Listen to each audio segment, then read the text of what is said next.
কাজ থেকে এসে মেয়ে আমার জন্য আমি বলেছিলাম পিৎজা বানাবি তো, আমার খুব খেতে ইচ্ছা গেছে। কাজ থেকে এসে ঘেমে চান করে গেছে, এসে আমাকে পিৎজা বানিয়ে খাওয়াচ্ছে। খেয়ে বলো কেমন হয়েছে, কোনটা আগে খাবে? এটা পনির আর এটা হচ্ছে চিকেন, আর একটা বানাচ্ছি পনির চিকেন একসাথে। পনির চিকেন একসাথে? আমি চিকেনটা আগে খাই।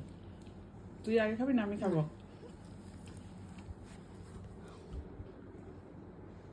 গরম? হ্যাঁ, কম হেভি হয়েছে, ভালো হয়েছে। দারুণ হয়েছে, দারুণ টেস্টি হয়েছে,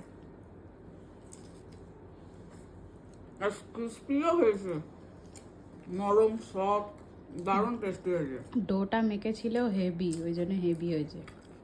দারুণ হয়েছে, টেস্টি হেভি। Thank you.